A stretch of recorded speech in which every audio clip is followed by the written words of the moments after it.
The islands of Japan existed within a complex system of social order, like Europe during a similar period. Japanese society was structured around feudalism, a framework where land ownership dictated power and obligation. At its apex stood the emperor, though his authority was often symbolic rather than directly exercised. Below him were powerful lords, known as daimyo, who controlled vast territories and commanded samurai warriors. These samurai formed a warrior class bound by a code of conduct called bushido, emphasizing loyalty, honor, and martial skill. Beneath the samurai were artisans and merchants, and at the base of society were farmers and laborers. This rigid hierarchy shaped daily life, influencing everything from legal rights to economic opportunities. Within this framework, individuals like innkeepers occupied a unique position. While not part of the ruling elite, they served as vital intermediaries within the feudal system. Travel was common for samurai, merchants, and government officials moving between domains. Inns or ryokan provided lodging, food, and respite for these travelers. Innkeepers were thus positioned to observe trends in society, hear news from distant lands, and facilitate communication across different regions. Their businesses thrived on the movement of people and goods, making them essential components of both the local economy and broader social network. The inns themselves varied considerably depending on their location and clientele. Those catering to samurai often featured sturdy construction, private guardrooms, and accommodations designed for travelers accompanied by armed retainers. Merchants with different needs and budgets might frequent more modest establishments offering communal dining areas and simpler sleeping arrangements. Regardless of the specific amenities, ryokan provided a crucial service beyond mere shelter. They were centers of information exchange. Innkeepers, through their interactions with diverse guests, gained insights into regional politics, economic conditions, and even rumors of conflict. This knowledge could be valuable for anticipating shifts in trade routes or potential threats to safety. Furthermore, the inns facilitated the movement not only of people, but also of goods. Merchants traveling between domains relied on ryokan as secure locations for storing merchandise temporarily, contributing to the flow of commodities across Japan's feudal landscape. The innkeeper's role extended beyond hospitality. They were integral to the functioning of a society defined by mobility and interconnectedness. The inns also served as vital points for regulating economic activity. Regulations concerning trade and commerce, often issued by local lords or regional authorities, were disseminated through these establishments. Innkeepers frequently acted as intermediaries, relaying official decrees regarding taxes, tariffs, and permissible goods to traveling merchants. This function underscored the inn's role in maintaining order within the feudal system and ensuring adherence to established economic protocols.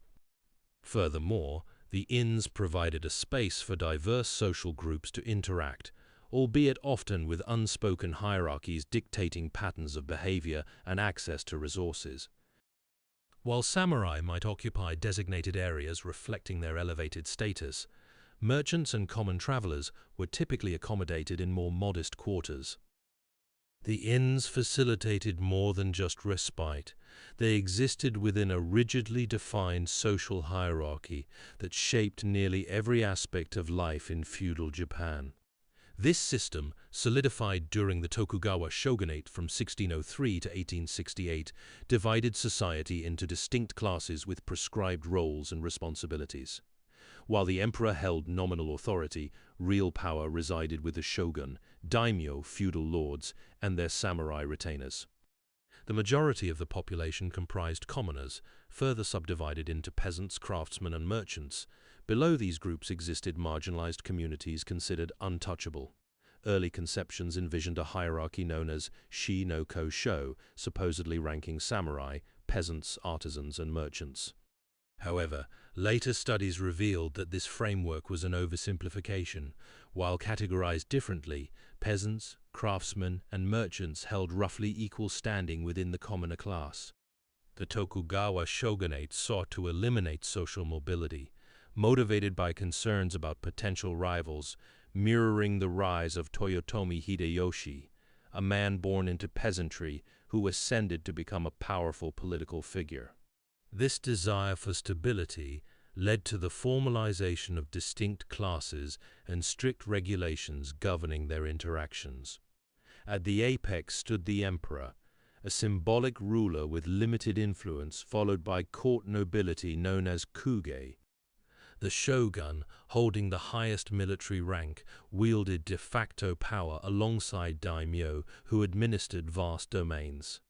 A key element of control was the Sankin Kotai system, requiring daimyo to alternate residence between their domain and Edo, the shogunate's capital. This policy served both as a means of surveillance and a financial burden on the lords. The samurai class, comprising roughly 5% of the population, were positioned above commoners, with strict prohibitions against them engaging in commerce or owning land.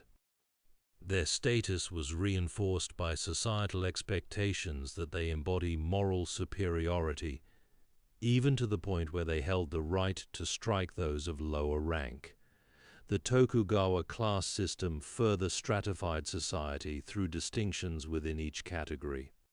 Samurai, for example, were divided into upper-level vassals with direct access to their daimyo and those of lower rank, who might struggle to maintain even a subsistence existence. Similarly, peasants varied in wealth. Some managed to accumulate property, while others faced constant hardship. Artisans, though positioned below merchants in the formal hierarchy, often wielded considerable economic influence within urban centers due to their production of essential goods for both samurai and daimyo households. Merchants, despite their societal limitations, accumulated substantial wealth through trade networks that extended across Japan and even overseas. This accumulation of capital occasionally allowed them to exert subtle forms of influence, circumventing restrictions placed upon them by the ruling classes. Those excluded from this formalized structure comprised a marginalized underclass, including individuals deemed untouchable due to their occupations or ethnic background. The material possessions of those who ran inns, the buildings themselves, their furnishings, and the food they provided, were central to daily life and a significant measure of their standard of living. An innkeeper's day began well before sunrise, with tasks focused on preparing for arriving guests. This included ensuring adequate supplies of rice, vegetables, pickles, dried fish, and often meat, depending on the region and the clientele expected. Maintaining a clean water supply was also essential. Wells needed constant attention to prevent contamination. Beyond provisioning, considerable effort went into maintaining the physical structure of the inn. Buildings required regular repair from weather damage and general wear. Roofs leaked, walls cracked, and floors warped, all demanding ongoing upkeep. Furnishings such as straw mats for sleeping, simple wooden furniture, and cooking utensils also needed constant mending or replacement. The innkeeper was responsible for these repairs, often employing family members or local laborers to assist. A significant portion of the day might be spent simply ensuring the basic functionality of the establishment. The arrival of guests dictated much of the remainder of the innkeeper's schedule. Providing meals and a place to rest were paramount, but there was also an expectation of polite interaction. While inns catered to travelers from various social strata, samurai on official business, merchants conducting trade, pilgrims journeying to temples, maintaining order and ensuring the safety of all guests remained a constant concern. The innkeeper's ability to manage these interactions contributed directly to their reputation and ultimately their livelihood. Beyond the immediate needs of guests and building maintenance, innkeepers also faced challenges related to local governance and taxation. Inns were subject to levies imposed by regional lords or their appointed officials, requiring careful record-keeping and occasional negotiation regarding rates. The precise amount varied depending on location and political circumstances. Furthermore, inns often served as de facto waypoints for official messengers or small detachments of soldiers, necessitating the provision of lodging and sometimes food for these individuals, further impacting an innkeeper's finances. Maintaining good relations with local authorities was therefore crucial for avoiding arbitrary demands or inspections that could disrupt business. The daily routine demanded a constant balancing act between providing hospitality, managing resources, and navigating the complexities of feudal society. Beyond these financial obligations, innkeepers were also responsible for maintaining a degree of order within their establishments. While not acting as law enforcement officials, they were expected to mediate disputes among guests and prevent disturbances that could disrupt the peace. This often involved subtle interventions or, in more serious cases, seeking assistance from local authorities. The physical upkeep of the inn itself was another constant demand on an innkeeper's time and resources. Regular repairs to buildings, furnishings, and cooking implements were necessary to ensure continued operation and guest satisfaction. The operation of inns extended beyond providing shelter and sustenance. They also played a significant role within the local economy of feudal Japan. Examining their economic function reveals how these establishments contributed to trade, taxation, and the movement of both goods and people. The importance of material possessions for daily life is undeniable, shaping individual perceptions and contributing significantly to what can be termed material culture. This focus on tangible aspects illuminates the lives of common people, often overlooked in traditional historical records. A person's standard of living, measured by consumed goods and leisure time, was directly linked to both income and accumulated wealth. Inns facilitated trade by serving as vital nodes along established routes.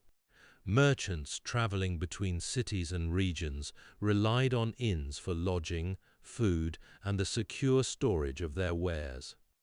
This constant flow of goods meant that inns were often centers of commercial activity, attracting not only travelers but also local buyers and sellers seeking to exchange products. The movement of people, officials, pilgrims, soldiers, similarly generated economic activity around inns, creating demand for services beyond basic hospitality. The level of material culture associated with an inn itself, the quality of its buildings, furnishings, and food offerings, became a visible indicator of the prosperity of the surrounding area. The inn's significance extended beyond mere commercial exchange. They also played a role in taxation and state administration. Local authorities recognized the economic potential of these establishments and levied taxes on innkeepers, contributing to regional revenue streams. These taxes could be based on factors such as room count, food consumption, or overall business volume, varying depending on local customs and edicts. Furthermore, inns often served as temporary outposts for government officials traveling throughout their domains. The presence of these officials generated demand for specific services and supplies, further stimulating the local economy. The very structure of an inn, its size, construction materials, and decorative elements reflected the economic health of its surroundings. A prosperous region could support larger, more elaborate inns with better quality food and amenities, while poorer areas would likely have simpler establishments catering to basic needs. This visual distinction reinforced perceptions of wealth and status within the feudal hierarchy. The inn's economic impact also extended to influencing patterns of consumption and social display. As noted elsewhere, regulations governed dress and possessions, shaping what goods were desired and traded.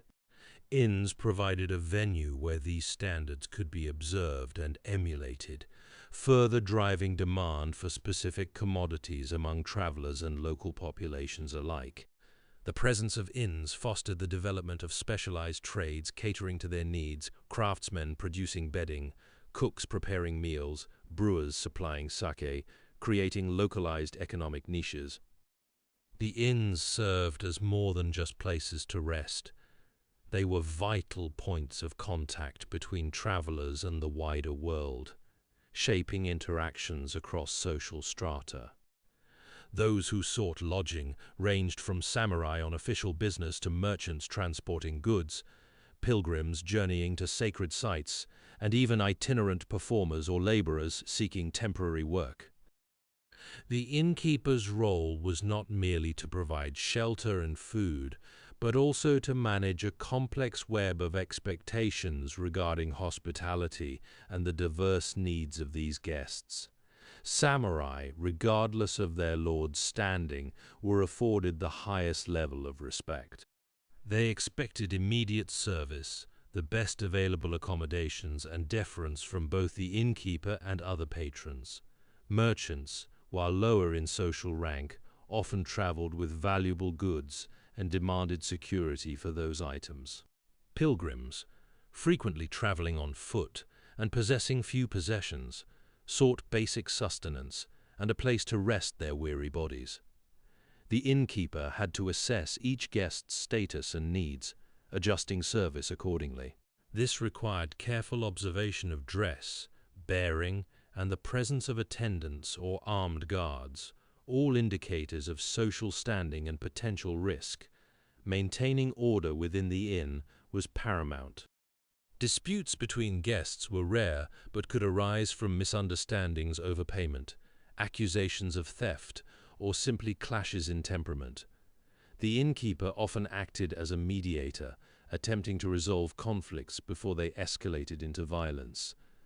While inns rarely possessed dedicated guards, the innkeeper and sometimes senior staff would intervene when necessary, relying on their authority and reputation to maintain peace. Accommodating varied diets presented another challenge. While rice was a staple for all, samurai might require specific preparations or ingredients unavailable in some regions, while Buddhist pilgrims adhered to vegetarian restrictions. The innkeeper had to be adaptable, sourcing diverse provisions and instructing kitchen staff accordingly. The innkeeper's role extended to facilitating communication between travelers when desired.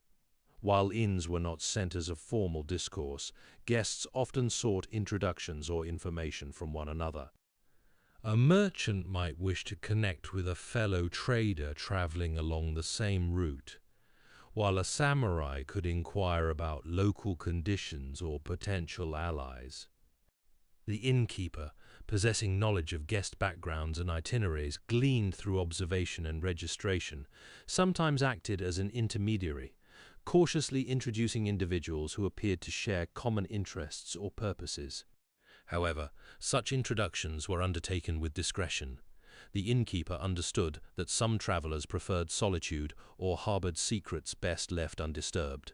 Furthermore, inns occasionally served as temporary repositories for sensitive documents or valuables entrusted to guests' care. The innkeeper was responsible for ensuring the security of these items during their brief stay, often storing them in a locked chest within the inn's office and providing receipts documenting their contents.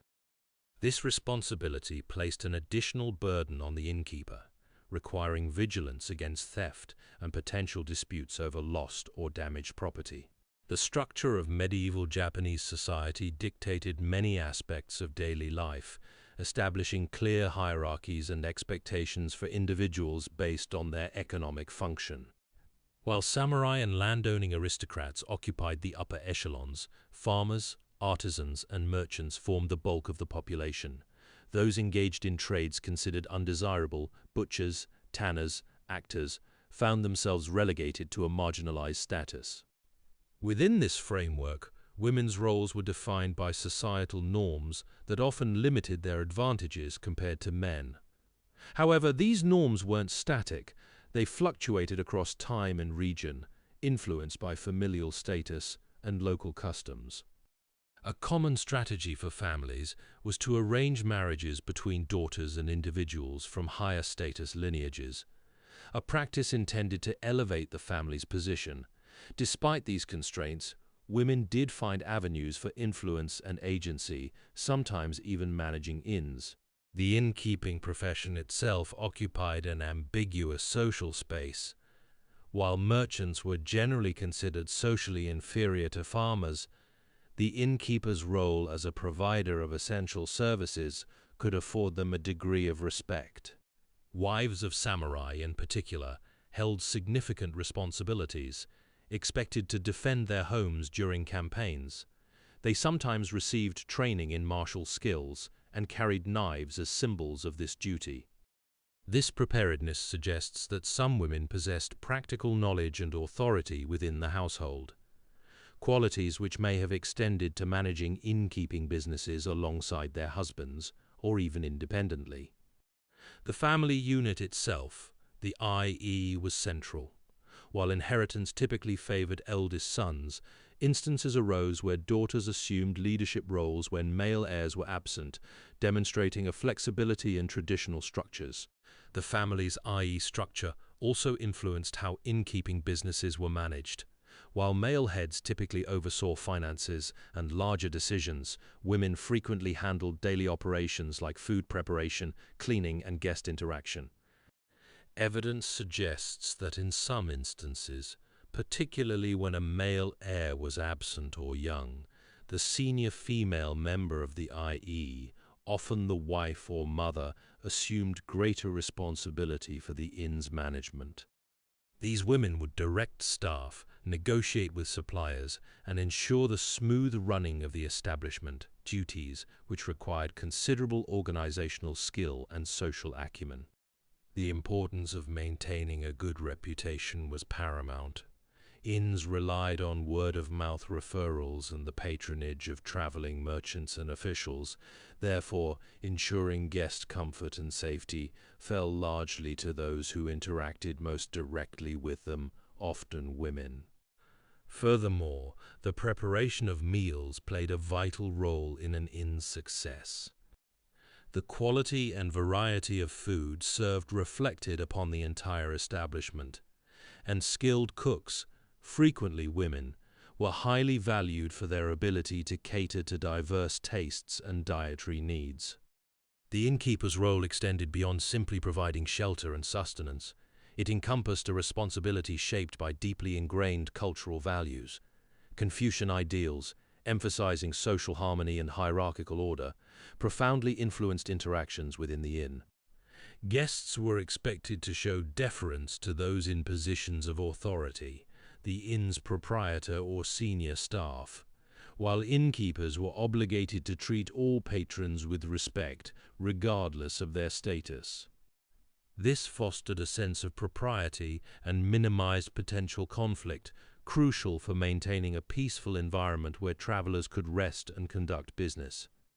Buddhist principles also played a significant role, particularly in shaping attitudes toward hospitality and compassion.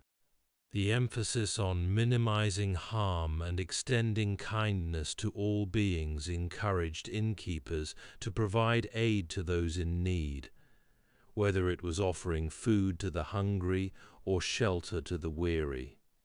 This ethos contributed to an atmosphere of generosity and goodwill, enhancing the inn's reputation as a safe and welcoming haven. Furthermore, Buddhist beliefs regarding reincarnation influenced dietary practices. While meat consumption among some classes was common, many upper-class patrons adhered to vegetarianism, prompting inns to offer diverse menu options catering to various preferences. Shinto traditions, with their reverence for ancestors and spirits, further informed innkeeping customs. Cleanliness and purity were highly valued, reflecting a desire to honor the kami, divine spirits believed to inhabit all things. Inns maintained meticulous standards of hygiene, both in guest rooms and kitchens, to ensure a pleasant and spiritually clean environment. The placement of certain decorative elements, such as seasonal flower arrangements or scrolls with calligraphy, also served to invoke blessings and create an atmosphere of tranquility, aligning with Shinto beliefs about harmony between humans and nature. Beyond these established customs, the hierarchical structure of feudal society also influenced innkeeping practices. The warrior class, comprising samurai and their retinues, represented a significant portion of clientele. Inns were expected to cater to their specific needs and expectations regarding service and security. Displays of deference towards warriors were commonplace, reflecting the social order that dictated interactions between different classes. Inns often provided separate waiting areas or accommodations for samurai, ensuring they felt respected and comfortable. Furthermore, the emphasis on obligation and loyalty within feudal society extended to business relationships. Innkeepers frequently formed reciprocal arrangements with local merchants and landowners, securing a steady supply of goods and patronage in exchange for preferential treatment or discounts. The importance of maintaining social harmony meant that inns actively sought to avoid any actions that could be perceived as disrespectful or disruptive, contributing to an atmosphere of order and predictability. This careful attention to social protocols reinforced the inn's role not only as a place of rest, but also as a microcosm of feudal society itself. The inns of feudal Japan and those found in Europe shared a fundamental role, providing shelter and respite for travelers. However, their functions extended beyond mere lodging, reflecting distinct social structures and economic priorities. Both systems operated within feudal frameworks where interactions were dictated by social order. Yet, the nuances differed considerably. In Europe, inns often served as hubs for commerce and communication, facilitating trade routes across kingdoms. Japanese inns also accommodated travelers, but were more deeply embedded in a system of obligation and hierarchy that permeated all aspects of life. Unlike European establishments catering to a wider range of clientele with varying formality, Japanese inns emphasized the status of their guests. Samurai, as members of the warrior class, received preferential treatment, a demonstration of respect for their position within the feudal order. This acknowledged power and helped avoid potential conflict. The economic role also differed. While generating income, Japanese inns were often integrated into local networks of patronage, with innkeepers forming reciprocal arrangements with landowners and merchants. These relationships ensured a steady supply of goods in exchange for preferential treatment, reinforcing the inn's place within the community's economic fabric. The physical layout reflected social hierarchies. While European establishments might offer rooms based on ability to pay, Japanese inns featured designated lodgings for samurai, typically the most secure or spacious rooms. These accommodations symbolized upholding social order. Hospitality itself differed subtly. European innkeepers provided food, drink, basic security, while Japanese inns incorporated ritualized service designed to demonstrate deference and respect. This included formal greetings, specific meal protocols, or small gifts intended to reinforce a guest's position within the social order. The innkeeper's role transcended mere provider of services. It was one of maintaining harmony and reinforcing societal norms through carefully orchestrated interactions. These distinctions reflected broader differences in societal expectations. While European inns served as transient spaces for travelers, Japanese inns functioned more as extensions of the community's social fabric, reinforcing hierarchies and promoting harmony. The rigid class system dictated who stayed where and how they were treated, solidifying the inn's role in upholding societal order. This emphasis on ritualized service served as a constant reminder of one's place within the established structure, reinforcing deference and respect between guest and host. The innkeeper's life was rarely tranquil, demanding meticulous routines of hospitality alongside navigating external pressures that threatened their livelihood and safety. Bandits posed a persistent danger along major travel routes, preying on isolated travelers and vulnerable settlements. While samurai patrolled some areas, their presence wasn't ubiquitous, leaving inns susceptible to raids intended to steal supplies or valuables. These attacks disrupted trade and instilled fear within the community, requiring innkeepers to invest in defenses at considerable expense. Adding to this insecurity was the burden of taxation levied by local lords, which could fluctuate unpredictably, straining resources and impacting profitability. This wasn't simply a cost, it represented a drain on an innkeeper's ability to maintain their establishment and provide for their family. Natural disasters also presented risks. Japan's geography made it prone to earthquakes, typhoons, and occasional famines that could devastate crops and disrupt supply chains, impacting both food availability and economic stability. The precariousness extended beyond immediate threats. The infrastructure supporting inns was vulnerable. Roads often deteriorated due to neglect or seasonal flooding, hindering access and increasing transportation costs. Bridges were similarly susceptible to damage from storms or disrepair, isolating establishments and disrupting supply lines. Maintaining these routes fell largely upon local communities, but resources were frequently diverted elsewhere, leaving them in a state of constant decline, with innkeepers sometimes bearing the cost of repairs. Unpredictable weather patterns impacted crop yields and food prices. Inns typically stored provisions to mitigate shortages, but reserves could be depleted by prolonged scarcity or unexpected surges in demand during festivals or pilgrimages. This reliance on local farmers fostered a complex relationship where cooperation was essential, yet vulnerability ever present. Travel remained dangerous. Both land and sea routes presented hazards. Pirates preyed on merchant vessels, while overland journeys risked encounters with bandits seeking easy targets along poorly patrolled roads, necessitating vigilance and sometimes requiring innkeepers to contribute to local defense efforts or pay for protection. The inn's significance extended beyond mere lodging and sustenance.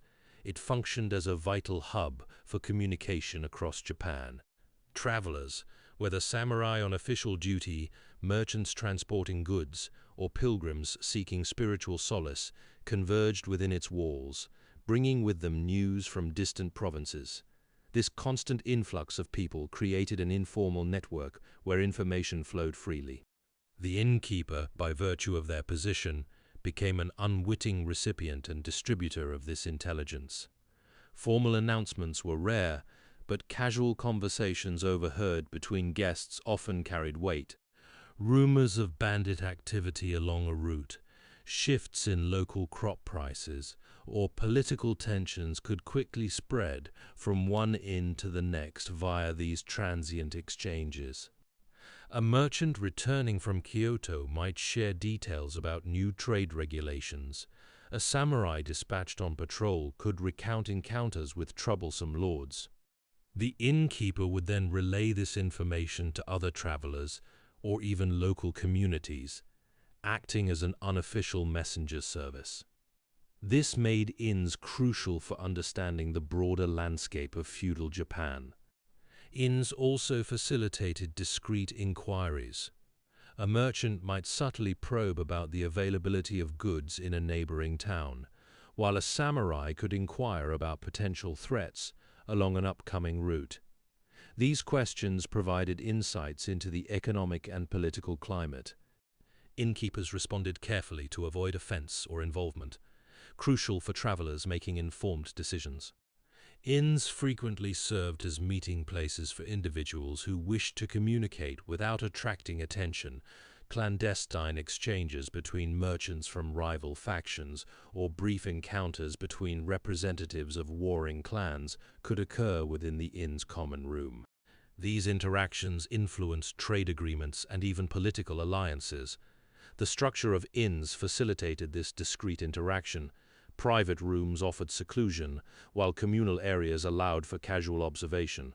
Beyond news relaying, innkeepers often became repositories of local knowledge vital for safe travel. Travelers sought advice on routes, seasonal hazards like river crossings during monsoon season, or potential encounters with bandits. the innkeeper's ability to discern reliable intelligence from rumor proved invaluable.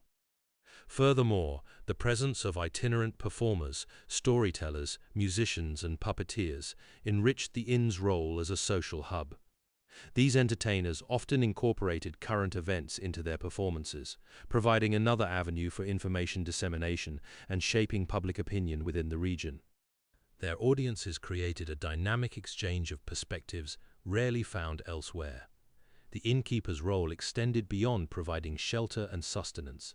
It encompassed legal obligations dictated by the feudal system. As Britannica explains, this system was characterized by an absence of public authority, with local lords exercising administrative and judicial functions. This meant innkeepers operated within a framework defined by their relationships to these local powers. Innkeepers were not independent entities. They existed as part of a hierarchical structure where vassals pledged fidelity to lords in exchange for land and protection.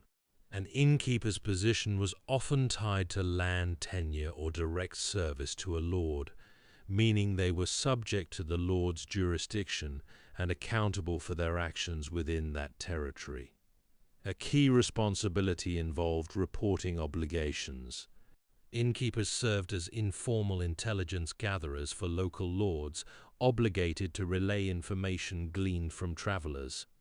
The flow of people through an inn provided insight into regional events or potential unrest. This wasn't a formal police force. Rather, it was an expectation born from the feudal contract. Vassals were expected to support their lord's interests. Failure to report relevant intelligence could result in fines, loss of privileges, or more severe repercussions depending on local customs. Innkeepers were expected to describe travelers, their appearance, stated destinations, and any unusual possessions or behaviors observed. What constituted relevant intelligence was not formally defined, but information pertaining to potential rebellions, bandit activity, or the movements of rival lords' retainers warranted immediate communication. The degree of scrutiny varied. A lord might dispatch messengers regularly to inquire about recent arrivals, or rely on periodic reports delivered by local officials who frequented the inn. This system created tension for innkeepers. Cooperation ensured continued favor and protection from the lord, but overly zealous reporting could alienate travelers and damage their business reputation. A discreet approach balancing loyalty with maintaining a welcoming atmosphere was often crucial.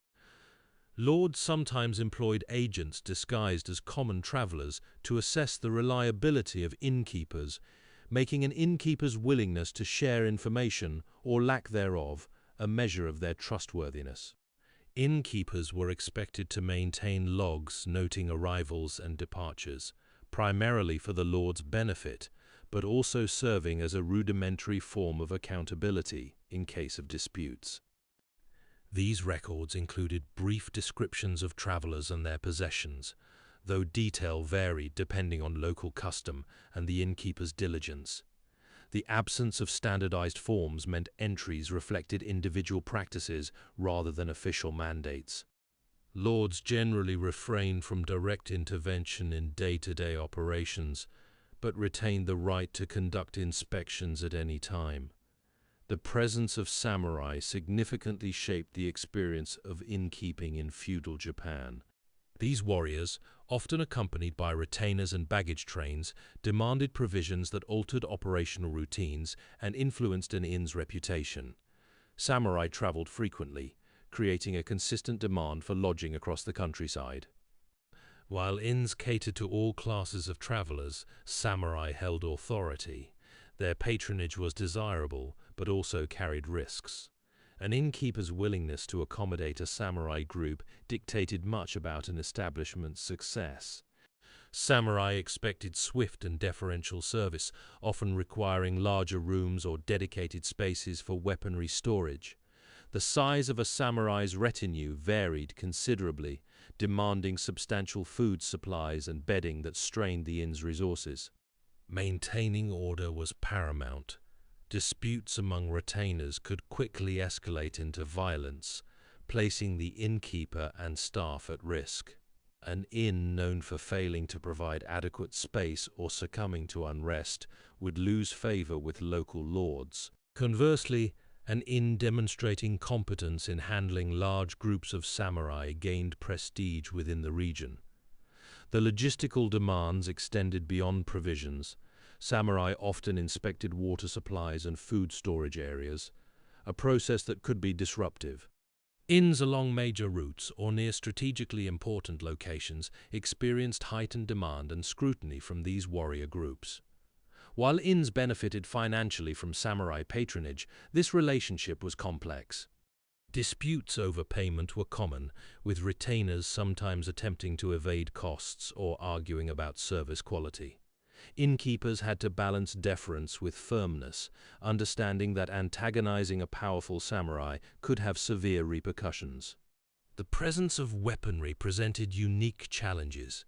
An inn's layout needed to accommodate swords and bows, while minimizing risk of theft or injury to other guests.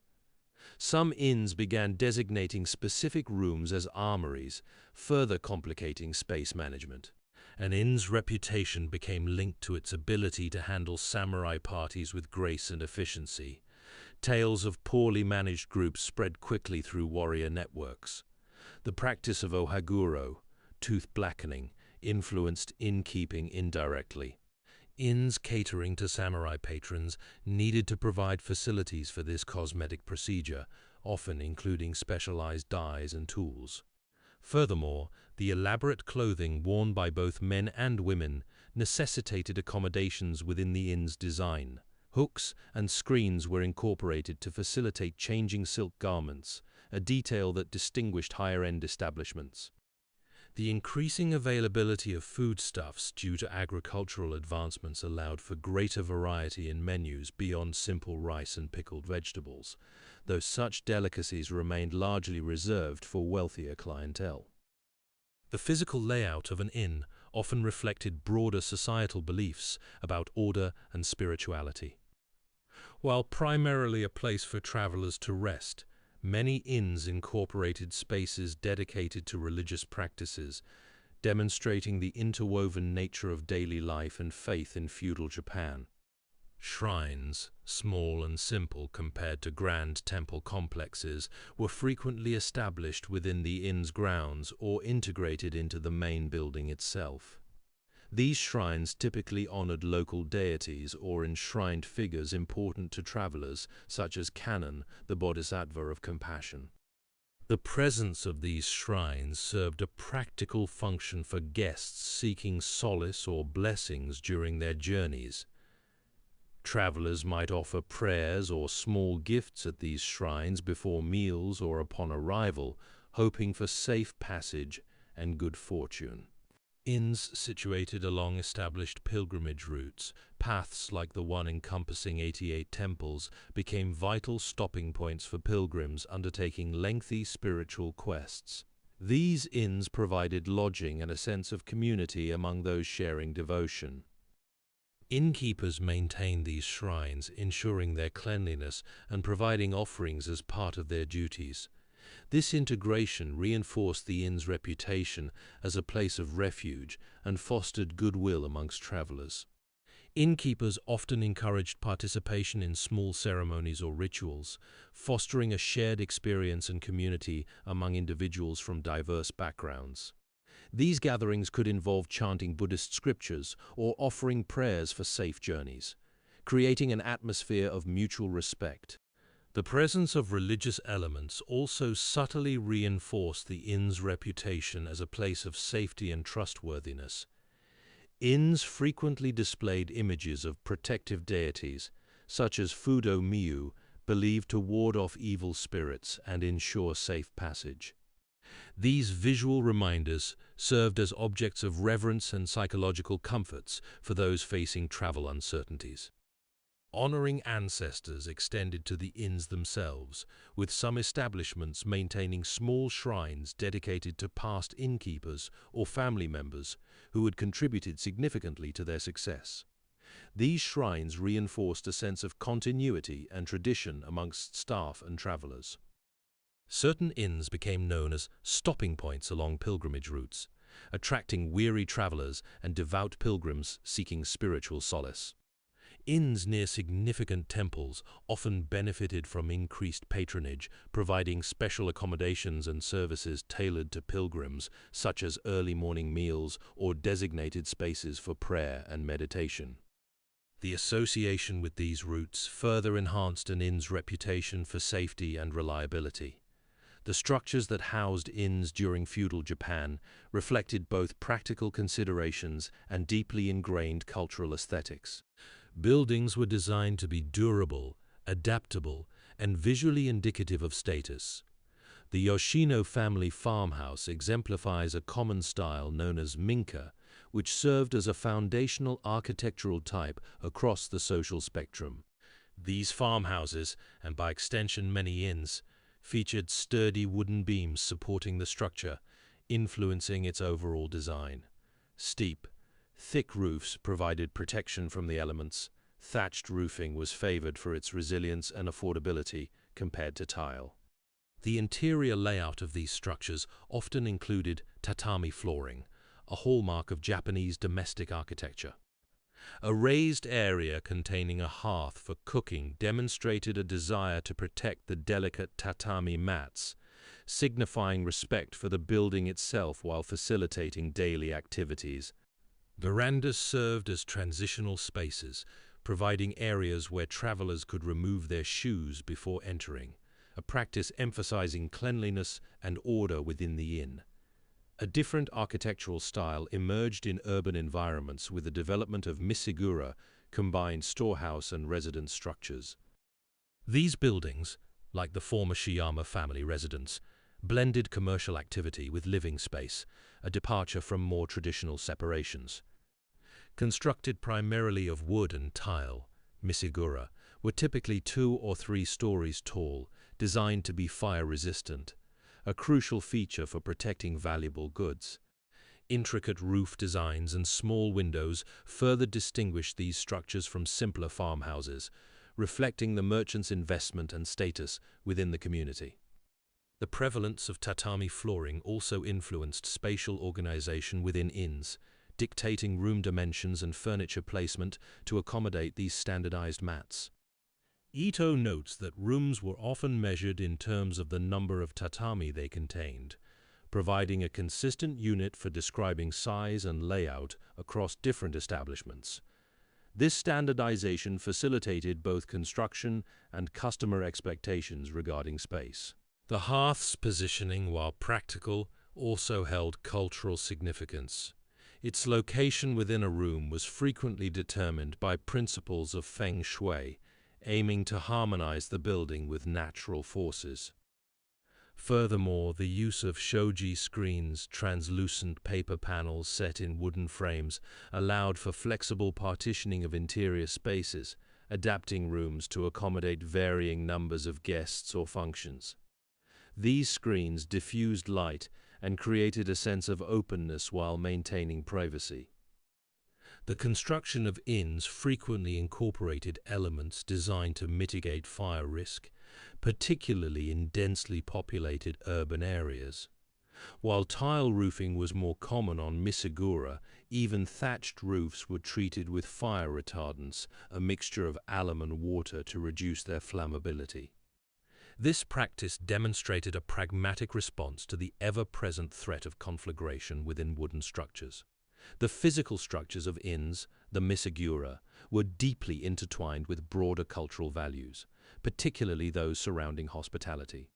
While the architecture itself addressed practical concerns like fire safety and flexible space utilization, it also reflected a societal emphasis on creating environments conducive to gracious reception. This focus extended far beyond mere shelter. It permeated every aspect of an innkeeper's operation, shaping expectations for both host and guest. The importance placed on material possessions within Japanese society is significant when considering the role of inns. Houses, belongings, and even food and drink were not simply functional items but integral components of daily life, influencing values and perceptions. This understanding highlights that the quality of an inn, the furnishings, the tableware, the very layout of the rooms, communicated something about the status and generosity of its owner. The standard of living, as reflected in material culture, served as a visible marker within society. An innkeeper's ability to provide comfortable accommodations and fine food signaled their own prosperity and commitment to fulfilling social obligations. This emphasis on material culture was inextricably linked to lifestyle, the patterns by which people lived. For an innkeeper, this meant cultivating a reputation for providing exceptional service and creating a welcoming atmosphere. The quality of the inn's offerings became a reflection not only of personal wealth, but also of adherence to societal expectations regarding hospitality. This emphasis on material culture extended to the inn itself, serving as a visible manifestation of these values. The quality of tableware, the lacquerware bowls, the ceramic sake cups, and the textiles used for bedding and guest robes all contributed to an overall impression of generosity and prosperity. Even seemingly minor details, like the arrangement of flowers or the cleanliness of the floors, reflected a commitment to upholding societal expectations regarding hospitality. Furthermore, the very layout of the inn's rooms and common areas was carefully considered to facilitate gracious interaction among guests and between hosts and visitors. The design communicated an understanding that providing comfortable accommodations was only part of the equation. Fostering a sense of ease and well-being through thoughtful spatial arrangements was equally important. This attention to detail underscored the innkeeper's role as not merely a provider of shelter, but also as a facilitator of social harmony.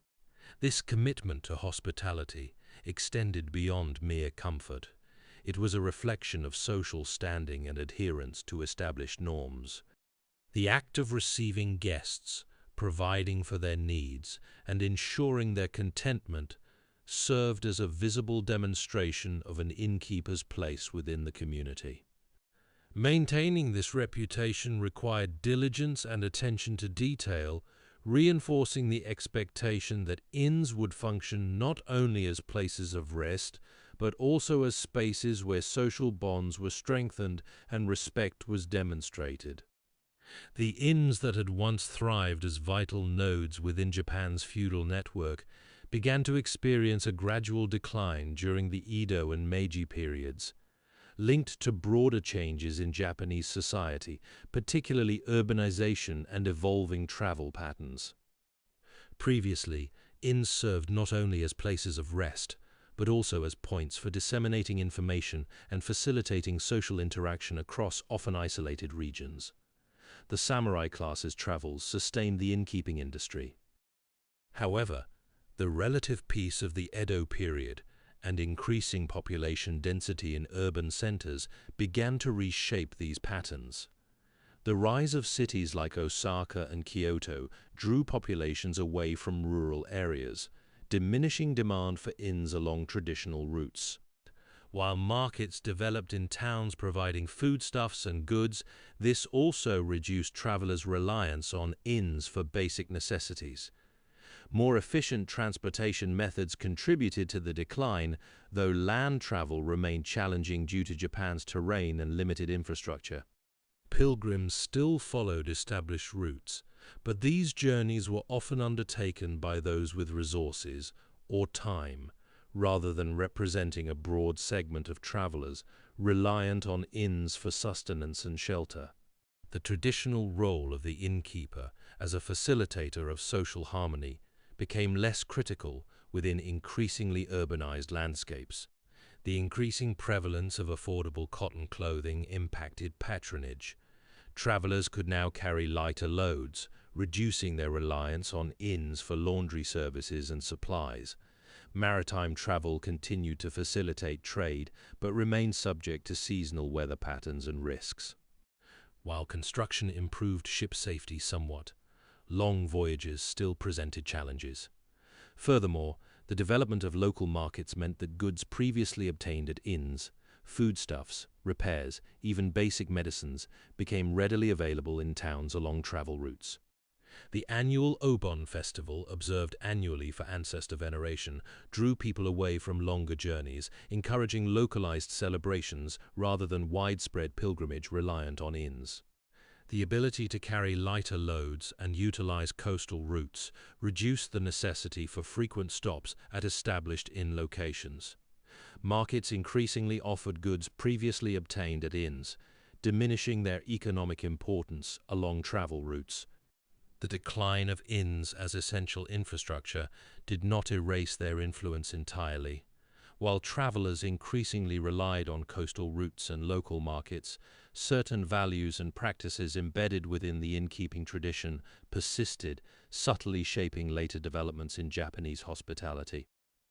This focus on quality and service, once vital for attracting travelers along less reliable routes, became increasingly important as Japan's economy diversified and tourism began to take shape. The concept of omotenashi, often translated as selfless hospitality, is frequently cited as a cornerstone of modern Japanese customer service.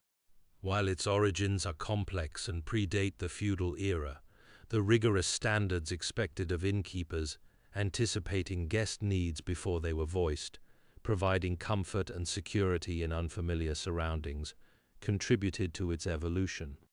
The understanding that an innkeeper's reputation depended on the well-being of their guests fostered a culture of proactive service. The quality of material possessions significantly influenced daily life. The food served, the cleanliness of linens, and contributed to an individual's standard of living.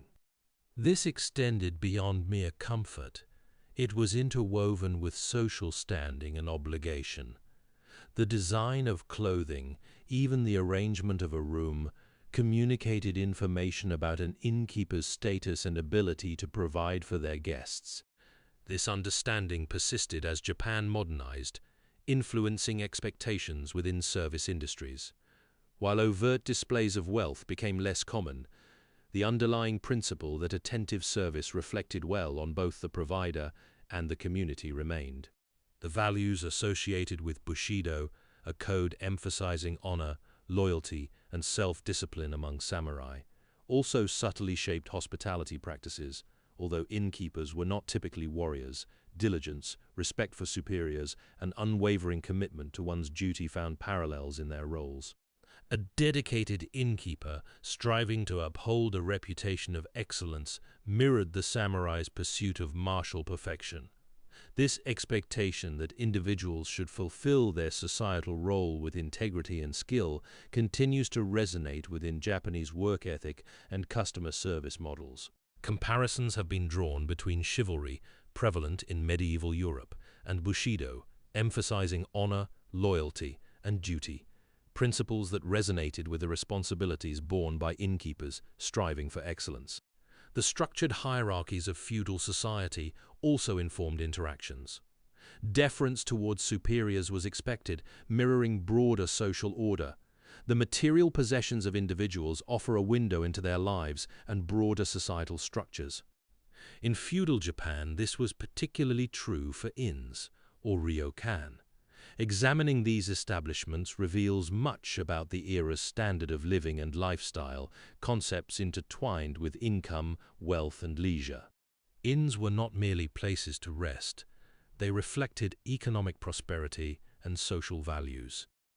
While detailed records specifically documenting individual innkeepers are scarce, understanding the broader context of Tokugawa society allows us to appreciate their role and the significance of the inns themselves. One example often cited is the Shimizuya Inn in Kyoto. Though specifics regarding its early history remain limited within available documentation, it represents a class of establishments that catered to travelers, both samurai on official duty and merchants engaged in trade. The very existence of such inns speaks to the volume of travel occurring during this period, fueled by both governmental administration and burgeoning commerce. Inns like Shimizuya provided essential services, offering lodging, meals, and sometimes even stables for horses or oxen. The quality of these provisions, the food served, the bedding offered, the cleanliness of the facilities, directly impacted a traveler's experience and reflected upon the innkeeper's reputation and standing within the community. A well-maintained inn with attentive service signaled prosperity and adherence to societal expectations of diligence and respect. Beyond Kyoto, inns like those found along major trade routes throughout Japan served similar functions. The quality of these establishments varied considerably, reflecting differences in location and clientele. Inns situated near bustling urban centers or important pilgrimage sites generally commanded higher prices and offered more luxurious accommodations, better food, cleaner rooms, and perhaps even private baths.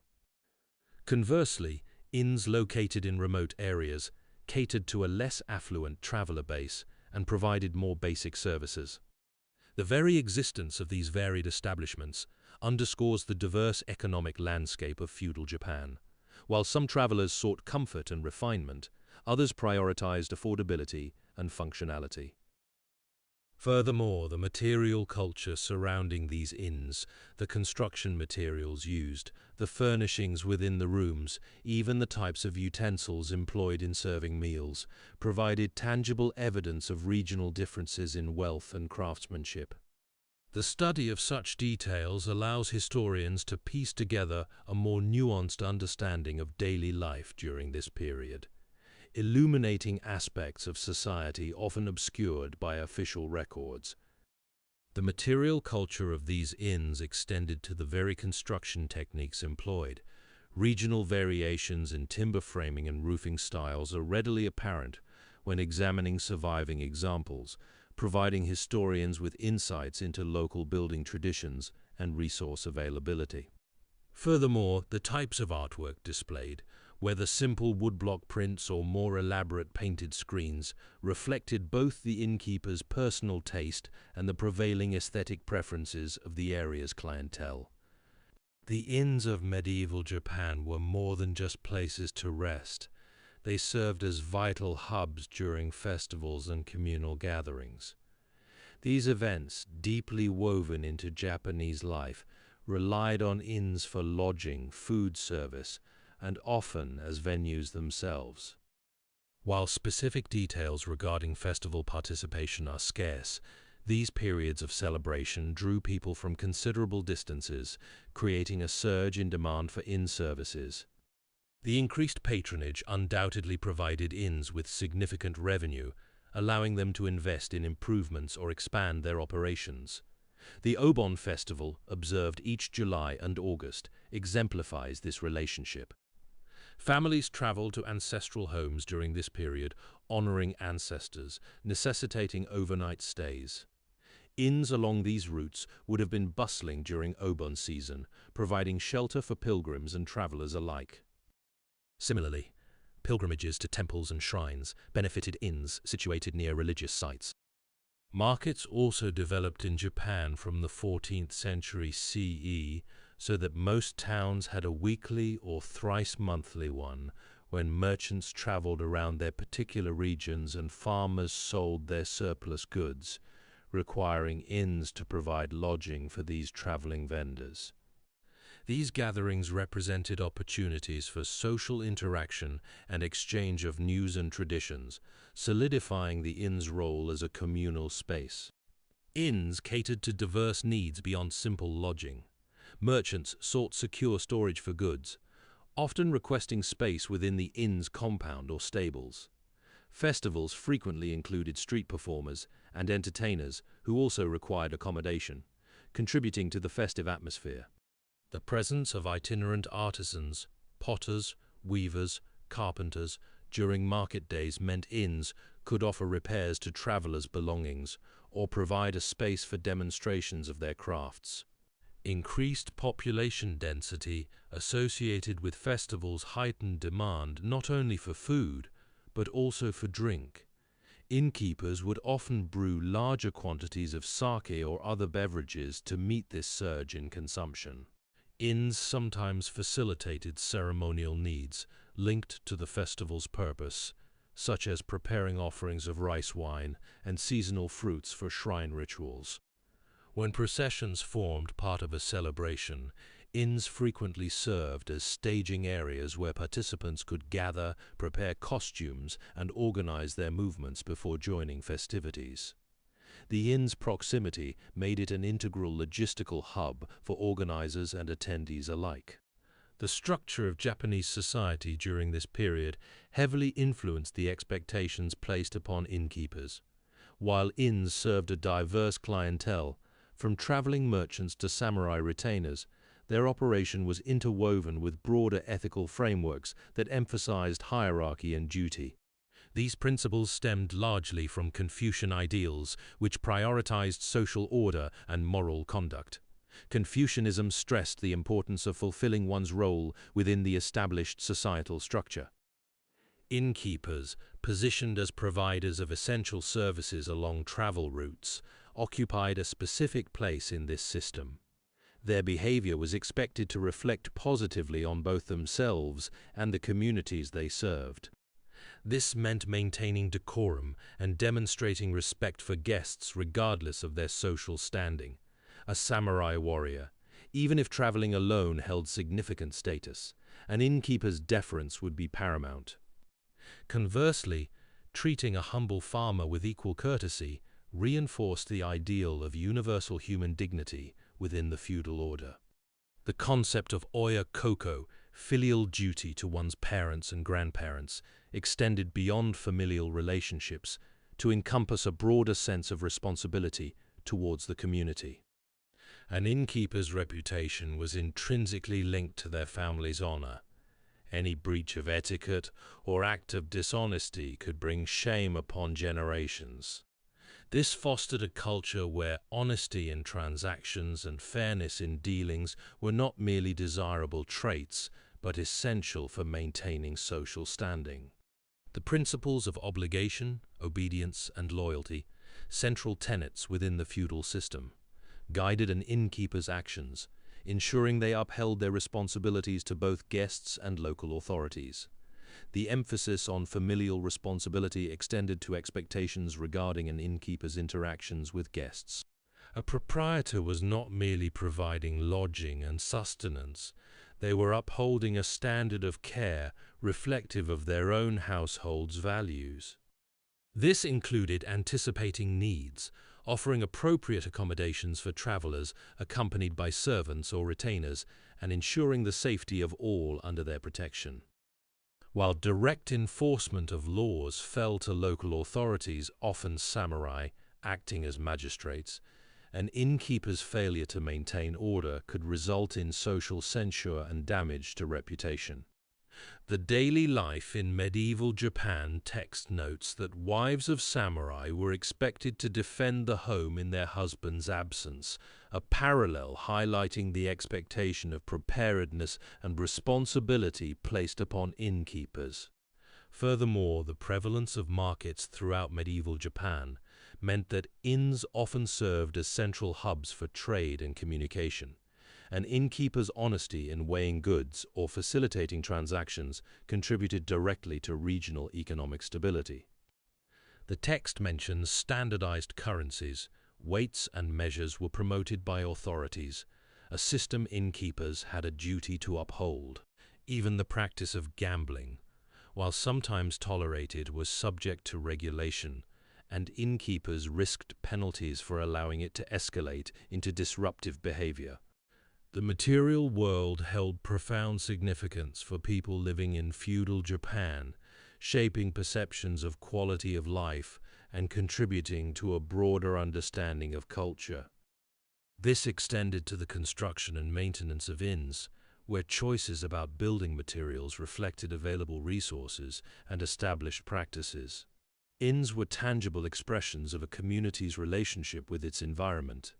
Innkeepers typically relied on locally sourced timber drawn from surrounding forests. The specific type of wood varied by region: cedar, cypress, pine, or other native varieties, each possessing different properties for strength and durability.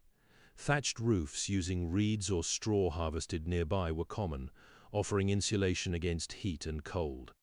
Walls often incorporated wattle and daub construction, utilizing woven lattice, covered with clay, mixed with readily available fillers like rice husks. Even the earth used for plastering was sourced directly from the surrounding landscape. This reliance on regional resources fostered a connection between the inn and its surroundings. The appearance of an inn was intrinsically linked to the character of the landscape. A cedar-framed structure in the mountains would differ markedly from one built with pine and clay in a coastal region. This localized approach extended beyond structural elements, influencing interior finishes as well.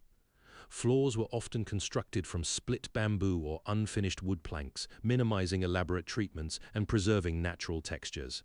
Similarly, screens and partitions frequently employed translucent paper stretched over wooden frames, allowing diffused light to permeate the inn while maintaining privacy.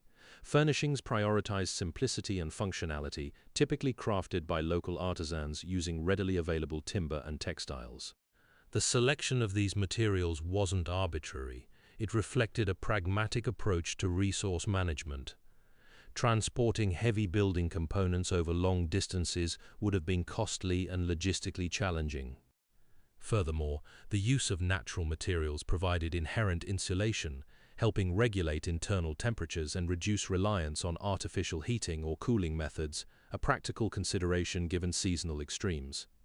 The resulting walls often exhibited subtle variations in color, depending on the composition of the local soil, contributing to a rustic charm that blended seamlessly with the surrounding landscape.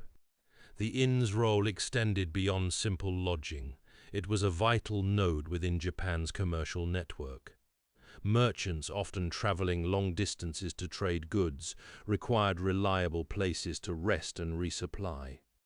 Inns provided this essential service, offering shelter from the elements and protection against bandits, a constant threat on many routes. Beyond basic needs, inns also served as temporary storage facilities for merchants' wares. Perishable items could be kept cool in shaded areas, while larger shipments were secured within the inn's compound until onward transport was arranged. More than just a place to sleep or store goods, inns fostered connections between travelers and local communities. Merchants from different regions would gather at these establishments, exchanging information about market conditions, trade routes, and potential business opportunities. This informal networking played a crucial role in facilitating commerce across Japan. The sharing of news and intelligence was particularly valuable given the fragmented political landscape. Knowledge of regional conflicts or shifting alliances could significantly impact trade decisions. Inns became centers for disseminating this vital information, contributing to a more interconnected economy. Inns also facilitated a rudimentary form of credit and exchange beyond simple bartering. Merchants often deposited portions of their wares or precious metals with innkeepers as collateral for loans or advances on future sales. This system allowed them to acquire immediate funds without depleting their entire stock. Inns frequently served as unofficial marketplaces where travelers could purchase local produce and crafts directly from farmers and artisans residing near the inn's location, bypassing traditional market structures. Disputes among travelers were sometimes resolved at inns, with no formal legal system readily accessible on remote roads. Innkeepers occasionally acted as mediators, leveraging their position within the community to encourage fair settlements.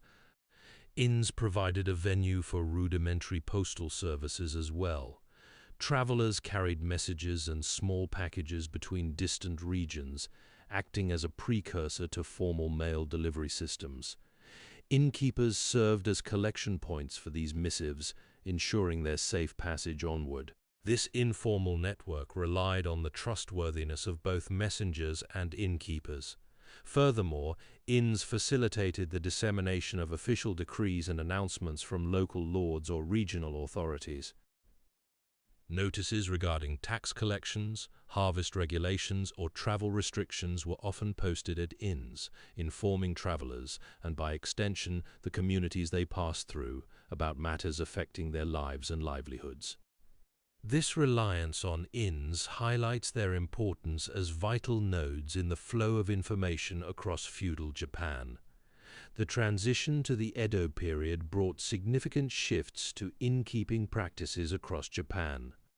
Prior to this era, inns had largely functioned as they did throughout much of feudal history, providing shelter and sustenance for travelers, often samurai or messengers, along established routes.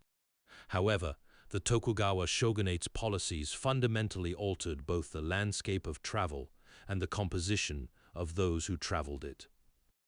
The establishment of a rigid social hierarchy, with merchants positioned below farmers in societal standing, initially seemed to diminish the importance of inns. Yet this very structure inadvertently fueled their growth. The Edo period witnessed an unprecedented rise in merchant activity. While legally restricted from owning land or bearing weapons, merchants became vital engines for economic exchange. This burgeoning commercial class required mobility. They needed to transport goods and conduct business across increasingly interconnected regions. Consequently, travel expanded beyond the samurai and messengers, who had previously been the primary clientele of inns. A growing number of commoners engaged in trade and commerce began utilizing these establishments as temporary lodgings. The demand for accommodations increased proportionally, leading to improvements in inn infrastructure and services. Inns started to cater more specifically to the needs of merchants, offering secure storage for goods alongside basic provisions. Furthermore, the expansion of roadways and improved navigational techniques facilitated longer journeys, further stimulating travel and the need for inns along these routes. The increased mobility of merchants also spurred innovation within the innkeeping sector itself. While traditional inns, known as honjin, continued to cater primarily to samurai and government officials with their elaborate layouts and strict protocols, a new type of establishment began to emerge, the hatsuishi. These inns were specifically designed for common travelers, including merchants, and offered simpler accommodations at more accessible prices. The hatsuishi often featured standardized room sizes and pricing structures, reflecting the growing emphasis on predictability and efficiency within the commercial sphere. Furthermore, some enterprising innkeepers began to incorporate small shops or stalls into their establishments, selling basic goods and refreshments directly to travelers. This diversification of services not only enhanced revenue streams, but also transformed inns from mere places of rest into vital hubs for local commerce. The standardization of weights and measures, previously implemented to facilitate trade, extended its influence even to innkeeping practices, ensuring fair transactions and bolstering consumer confidence. The standardization of weights and measures also influenced the construction of inns themselves, with increasingly uniform building materials and layouts becoming commonplace. This shift reflected a broader emphasis on predictability and order within Edo society. Furthermore, the increasing availability of coinage facilitated more complex financial transactions between travelers and innkeepers, moving beyond bartering systems that had previously characterized many rural exchanges. The growth in literacy rates among merchants also contributed to this trend, as written contracts and receipts became increasingly common for securing reservations and settling accounts, further solidifying commercial relationships and reducing potential disputes. The standardization of weights and measures and coinage, alongside rising literacy rates among merchants, fostered a more predictable commercial environment for inns. However, these establishments served a purpose beyond simple transactions. They became vital nodes in a network facilitating the exchange of ideas and cultural practices across Japan's diverse population. Inns were places where travelers from disparate regions, samurai on official duty, Buddhist pilgrims journeying to sacred sites, merchants transporting goods, and even itinerant performers converged. The very structure of inns encouraged interaction. Communal dining areas provided opportunities for conversations between individuals who might otherwise never have encountered one another. Travelers shared stories of their home provinces, recounting local customs, festivals, and artistic traditions. The material culture displayed within the inn itself, the textiles used in bedding, the pottery serving meals, even the construction techniques employed became points of observation and discussion. A merchant from Kyushu might admire the intricate lacquerware favored in Edo, while a samurai from Kyoto could comment on the regional variations in architectural styles. These interactions extended beyond casual conversation. Traveling performers, musicians, storytellers, and puppeteers often found inns to be convenient venues for showcasing their talents. These performances served not only as entertainment, but also as conduits for transmitting narratives, songs, and theatrical forms from one region to another. The dissemination of artistic styles and performance techniques through these itinerant artists contributed significantly to a broader cultural exchange across the country. The exchange was not limited to artistic expression. Inns also facilitated the transmission of practical knowledge. Travelers, particularly merchants and artisans, often carried with them specialized techniques or innovations related to their trades. Discussions about agricultural methods, textile production, or construction practices could occur spontaneously during shared meals or in more formal settings within the inn. These conversations provided opportunities for individuals from different regions to learn from one another's experiences and adapt new approaches to suit local conditions. The dissemination of such practical knowledge contributed to broader improvements in productivity and craftsmanship across Japan. Furthermore, inns served as points of contact between disparate social groups, fostering a degree of understanding that might otherwise have been absent. While distinctions based on status and occupation remained significant, the shared experience of travel and accommodation could temporarily blur these lines, creating spaces for interaction and exchange beyond conventional societal boundaries. The exchange extended beyond formal interactions. Inns also provided a space for travelers to observe and adopt local customs, from dining etiquette to dress styles. These subtle influences contributed to a gradual homogenization of cultural practices across different regions. The dissemination of information regarding material goods was similarly facilitated within these spaces. Travelers frequently carried examples of crafts or products from their home areas, which could spark interest and requests for similar items in other locations. This demand spurred the spread of production techniques and designs, contributing to both economic growth and a broader diffusion of aesthetic preferences throughout Japan. The inns of feudal Japan served as vital hubs, facilitating travel and exchange across the nation. However, maintaining these traditional establishments presented ongoing challenges, particularly concerning their material culture and standard of living. The quality of life within an inn, the very structures themselves, furnishings, food offerings, and level of service, directly impacted a traveler's experience and the innkeeper's reputation. These elements were intrinsically linked to broader societal perceptions of wealth and status. Indeed, possessions held immense importance in determining the quality of daily existence for all levels of society.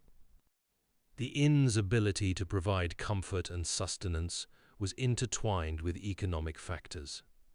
The standard of living, a measure of goods consumed and leisure enjoyed, depended on both income and accumulated wealth.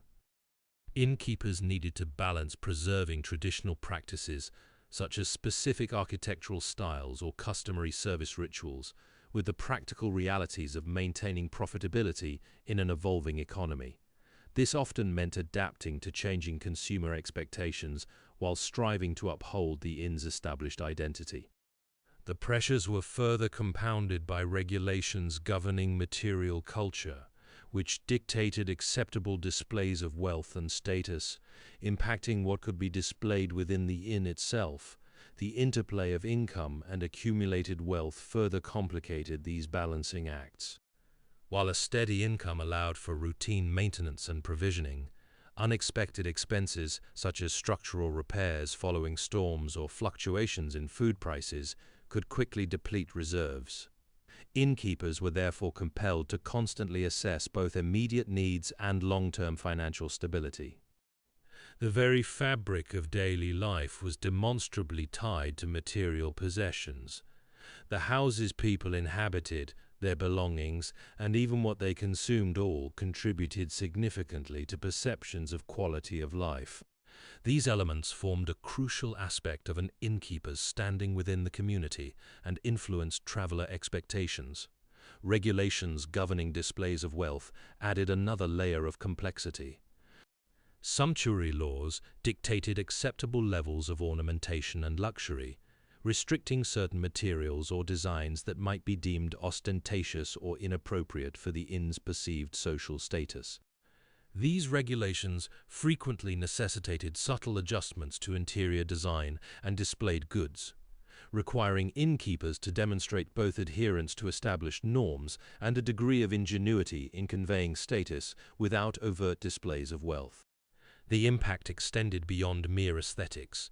It influenced choices regarding materials used for construction and furnishings, often favoring locally sourced options that aligned with regional customs while remaining within acceptable cost parameters.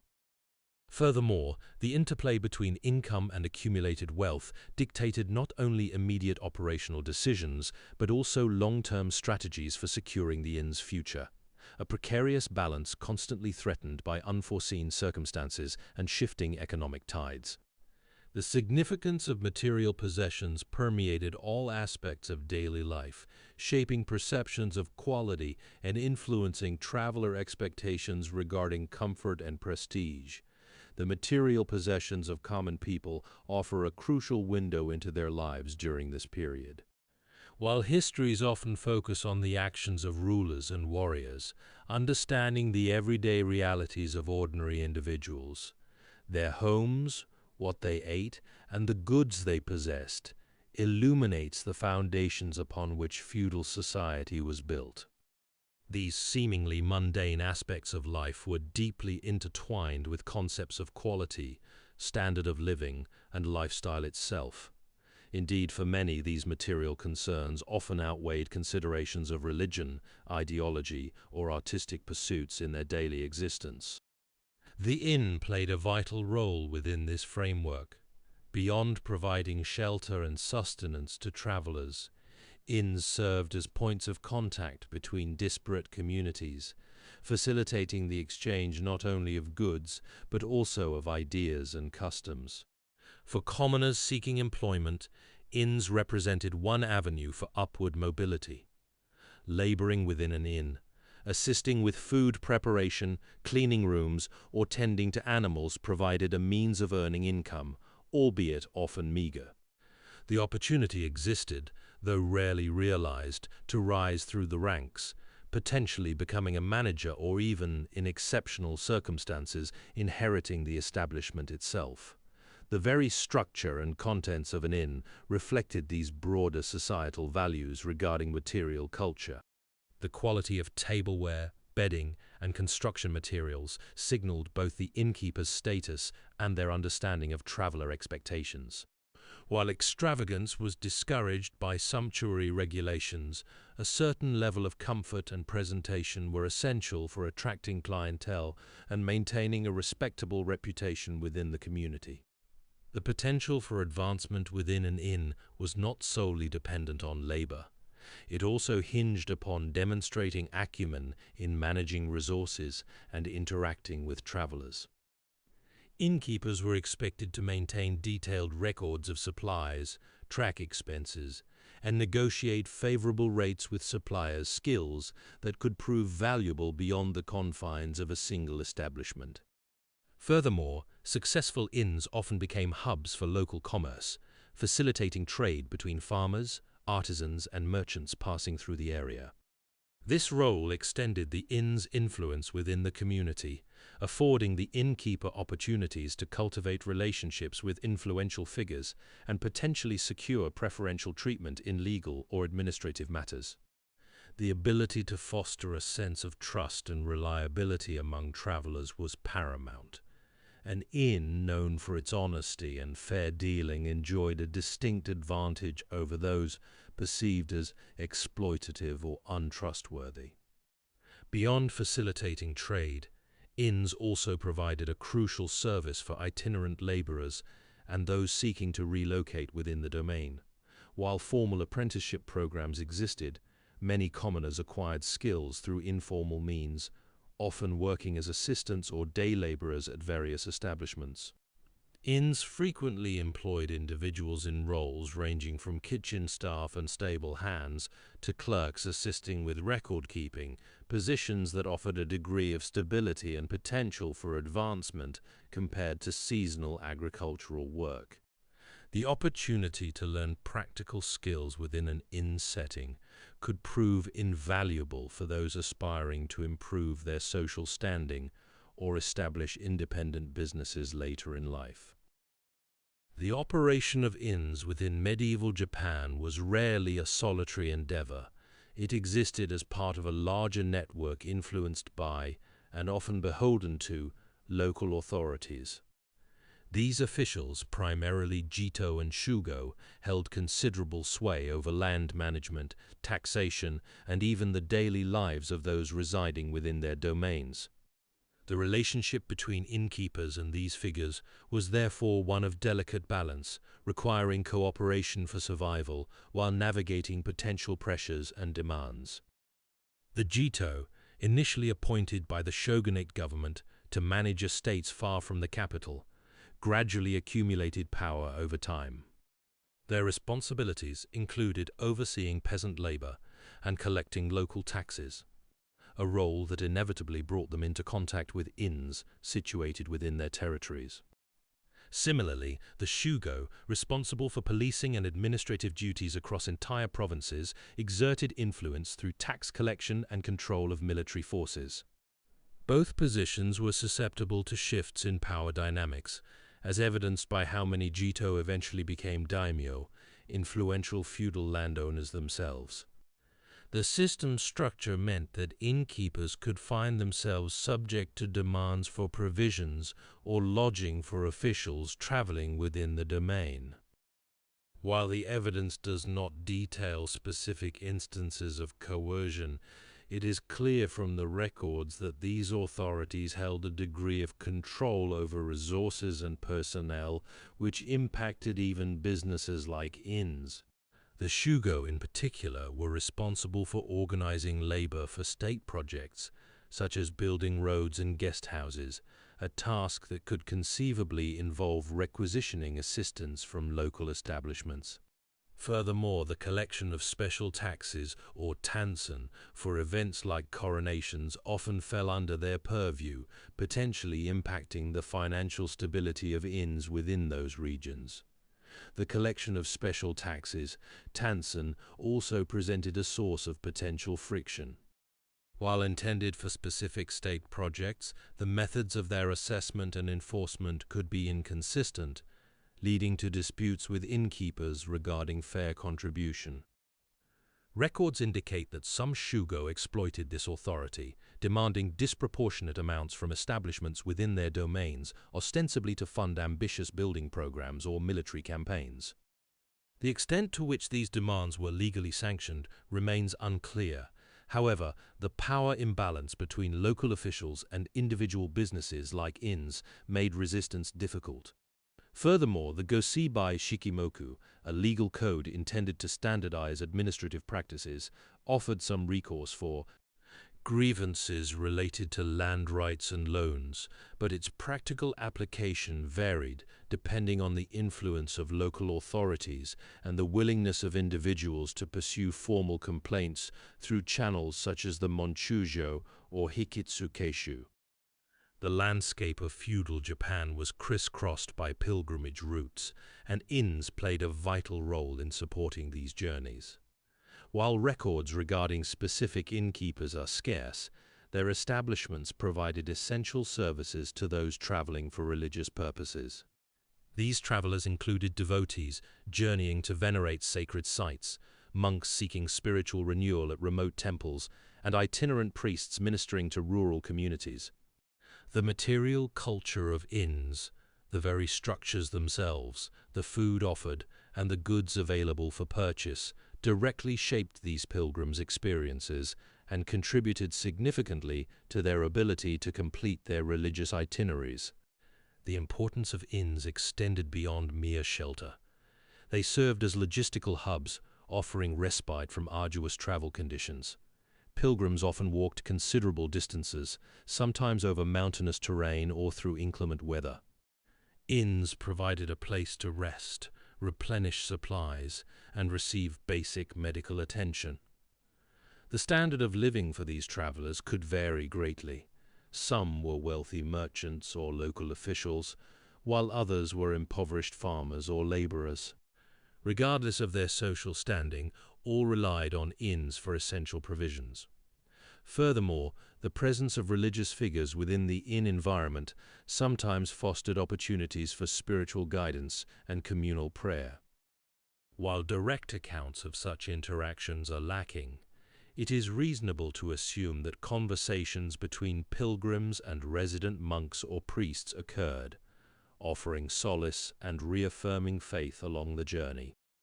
The inn's role extended to facilitating not only physical sustenance, but also contributing to a broader understanding of religious practices among travelers.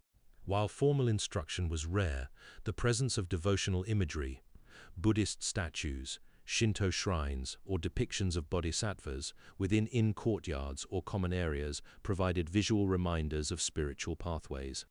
These images served as points of contemplation for pilgrims and offered opportunities for brief prayers or offerings.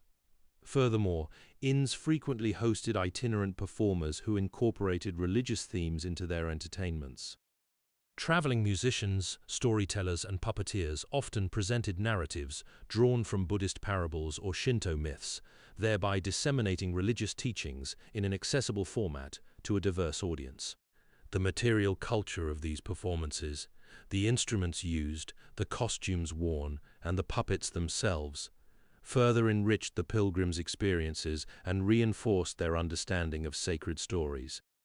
The inns, therefore, functioned as informal centers for cultural exchange, where religious beliefs intertwined with popular entertainment, shaping the spiritual landscape of travel in feudal Japan.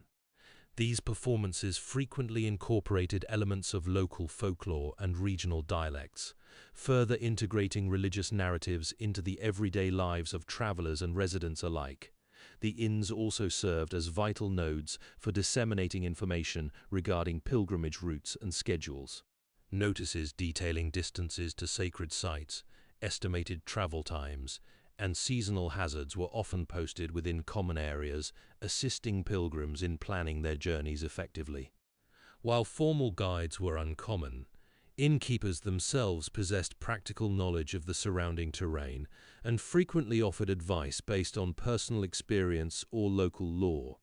This informal guidance proved invaluable for those unfamiliar with the region, ensuring safer and more efficient progress along pilgrimage trails. The inns of feudal Japan were more than just places to rest. They appeared frequently within the cultural landscape, reflected in literature, poetry, and art. These depictions offer insights into societal values and aesthetic preferences surrounding travel and hospitality. While specific artistic representations are not detailed in available sources, it's clear that inns held a recognized place within Japanese culture. The very act of traveling, particularly for pilgrims journeying to sacred sites, was imbued with spiritual significance, and the inns served as temporary sanctuaries along those routes. The importance of material possessions extended beyond mere comfort. They were integral to defining quality of life and shaping individual values. This perspective suggests that depictions of inns likely emphasized not only their functional role, but also their aesthetic qualities, the arrangement of rooms, the presentation of food, and the overall ambiance intended to create a welcoming atmosphere for travelers. Inns provided a glimpse into the lifestyle of both innkeepers and guests, offering a microcosm of broader societal norms and aspirations. The standard of living, as indicated by the quality of goods and services available at inns, served as an indicator of prosperity and social standing within the community. This connection between material culture and perceived status likely influenced how inns were portrayed in artistic expressions, potentially highlighting both the grandeur of elite establishments and the simple comforts offered to common travelers. The emphasis on material culture extended to all levels of society, as evidenced by regulations governing dress and possessions during the Tokugawa period. While elaborate displays were often restricted for commoners, even modest comforts reflected a desire for improvement and signaled social standing. The quality of textiles used in bedding, the design of tableware, and the arrangement of interior spaces all contributed to an inn's reputation and its ability to attract travelers willing to pay for enhanced experiences. These details served as subtle indicators of prosperity within a community, demonstrating the resources available to both innkeepers and their clientele. Furthermore, inns frequently became points of exchange for local crafts and goods, showcasing regional specialties and contributing to the dissemination of aesthetic preferences across different areas. The presence of these items, pottery, lacquerware, woven fabrics, within the inn's environment provided travelers with a tangible connection to the region's artistic traditions and economic vitality. The deliberate incorporation of these elements, the quality of textiles, tableware design, and interior arrangement demonstrates a broader societal emphasis on subtle displays of status within a framework of regulated consumption. This careful calibration extended to artistic representations as well, where inns might be depicted not only for their functionality, but also for the aesthetic qualities they embodied. While specific examples from literature or visual art remain elusive in available documentation, it is reasonable to infer that portrayals would have mirrored these societal values, reflecting both aspirational ideals and practical realities of innkeeping within feudal Japan. The Tokugawa shogunate's rigid social structure profoundly shaped the function of inns. The system divided society into classes: samurai, peasants, artisans, and merchants, intended to stabilize the nation through strict control. While samurai held the highest status, daimyo, high-ranking samurai who controlled vast domains, and their retainers were instrumental in administering Japan. A key element of this administration was the Sankin Kotai system. This policy required daimyo to alternate living between their own domain and Edo, the shogunate's capital. This mandatory travel created a constant flow of people: daimyo, samurai retainers, servants, palanquins, horses, and baggage, necessitating robust infrastructure along established routes. Inns became vital logistical hubs within this system. They provided shelter, food, and fresh horses for travelers undertaking these lengthy journeys. Beyond simple lodging, inns served as points of contact between the shogunate and the daimyo domains, facilitating communication and control. The Tokugawa clan determined that Japanese society should be divided into specific classes to streamline administration and prevent challenges to their authority. Inns were therefore strategically positioned along routes connecting domains and Edo, enabling observation and regulation of movement.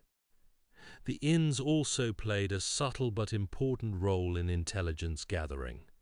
While not officially sanctioned, spies, innkeepers, and those who served them were uniquely positioned to overhear conversations and observe the comings and goings of individuals. Travelers often discussed political matters or shared information about conditions within their domains. This incidental knowledge could be relayed through informal channels back to the shogunate or local authorities. The constant movement of daimyo under Sankin Kotai meant that inns were nodes in a network of observation, contributing to the overall stability and control maintained by the Tokugawa regime. The inn's strategic positioning also facilitated a subtle form of economic regulation. While ostensibly providing services to travelers, innkeepers were often expected to report unusual commercial activities or the movement of large sums of money. This was not formalized as an official duty, but rather understood as part of their responsibility in maintaining order along the routes. Furthermore, the Tokugawa shogunate encouraged the development of local economies around these inns. Innkeepers themselves frequently engaged in trade, selling goods and produce to travelers, which stimulated regional markets. The Sankin Kotai system, while primarily a political tool for controlling daimyo, inadvertently fostered economic growth along the highways as inns catered to the needs of both traveling lords and their retinues. This created opportunities for merchants and artisans in nearby villages, further strengthening the shogunate's influence through economic interdependence. The end of the Tokugawa shogunate brought profound changes to Japan, and among those affected were innkeepers. The preceding centuries had seen inns flourish under a system that intertwined their operation with broader political and economic structures. Now, the very foundations of that system began to shift. The Meiji Restoration, commencing in 1868, ushered in an era of rapid modernization, impacting nearly every facet of Japanese life, including traditional institutions like ryokan. One immediate consequence was a decline in reliance on established highway routes. As new transportation methods emerged, initially steamships and later railways, the need for inns situated along these older paths diminished. The Sankin Kotai system, which had previously ensured consistent travel and patronage for many inns, was abolished shortly after the Restoration, removing a crucial source of revenue.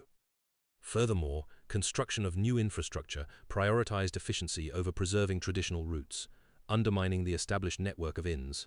The Meiji government promoted modernization efforts that influenced innkeeping practices. While specific policies aimed at inns are not detailed in available sources, broader westernization impacted architectural styles and service expectations. The former Shiyama family residence storefront, built in 1886, exemplifies this trend. Its design incorporated features reflecting a move toward fire resistance and urban density, qualities valued in a rapidly changing society. This signaled a preference for functionality and durability over the traditional aesthetics that had long defined ryokan. The shift also influenced interior layouts and construction materials.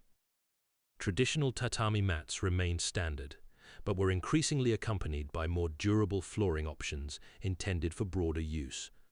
Elaborate decorative flourishes began to wane as efficiency became paramount. The exhibit notes such structures were much more expensive and difficult to build than minka, indicating a prioritization of practicality over traditional aesthetics in urban commercial settings. Inns continued to operate, but their character subtly transformed under these societal pressures. This shift impacted goods and services offered. While traditional fare remained available, menus began to incorporate dishes influenced by Western cuisine, reflecting broader culinary experimentation. The former Shiyama family residence storefront exhibit notes that merchants increasingly catered to travelers with diverse palates. Furthermore, the introduction of railways in the late 1870s and early 1880s dramatically altered travel patterns, diminishing reliance on traditional post towns and impacting inn patronage.